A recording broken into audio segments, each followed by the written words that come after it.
The Joe Rogan Experience. There's something strange about the denial of death, the denial of that life is finite in a physical form.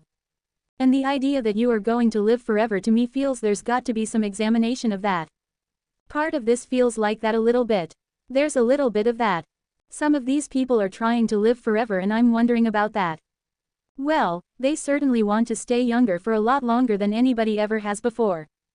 And then you get into the weird realm of a lot of these people that want to do something to the body where it becomes immortal. Right. And that's very interesting to me. And transhumanism. Yeah, and that to me is a little scary.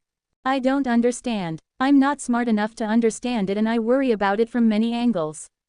Well, it gets weird when it's really rich people. Right. Because when it's really young people and you're like, you want to stay young forever, so you're 23 and you're getting Botox. Oh, you poor kid. You're just delusional. You don't know what you're doing. You're up. But when you want to stay alive forever and you continue to amass insane amounts of wealth, right, that's where it gets weird. Like you don't want to quit the game. Like you're in this having incredible financial influence over the world game. You're worth $80 billion, $200 billion and you want to keep that ball rolling. That to me is a little scary.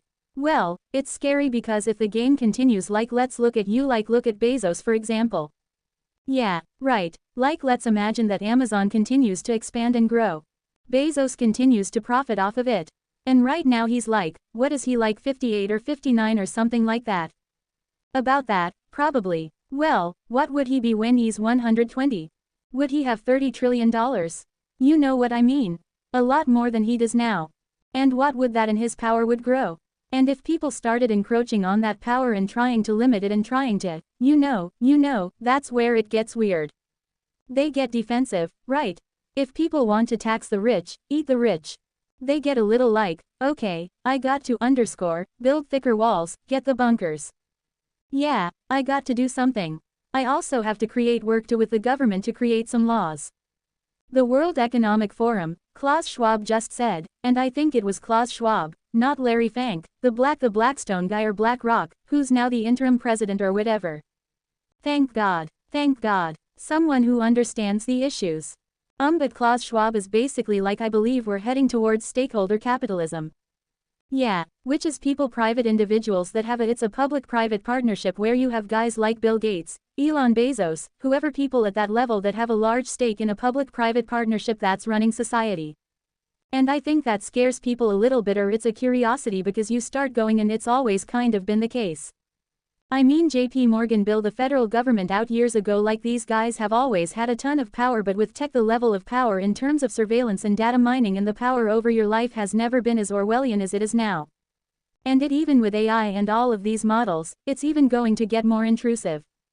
Yeah, so I think it's not only these great fortunes, but it's their capability to literally be gods, to literally know what you're thinking, what you fear, what you want, your desires, all of these things, having all your data, knowing everything you do, knowing how fast your heart is beating, all these wearable things that you have that are transmitting frequencies to, someplace where all of your health data is being stored. That's what bothers a lot of people. That's what bothers people about this Palantir thing. Yeah, we were talking about that yesterday. Yeah. The Palantir thing is very odd. A lot of people feel that this is the precursor to, a social credit score. A digital kind of police state. And that it's being done under the guise of security that you will be safer, which is what the Patriot Act was brought through with. That's exactly right. It's always the case. They always sneak it in you got to be safe. Yeah. And then you get the Benjamin Franklin quote. The people that want security, right? They something about they deserve neither. The trade liberty for security deserve neither. Yeah. I mean, it's true. I just think, Peter Thiel is giving a 4-part lecture on the Antichrist. Yeah, that seems odd.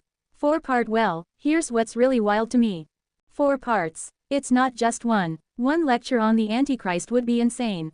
This guy's doing a series. He's doing a 4-part lecture on the Antichrist. And nobody in his inner orbit went, Peter, how about one lecture on the Antichrist or no lectures? Not 4. Well, I don't think he understands the optics.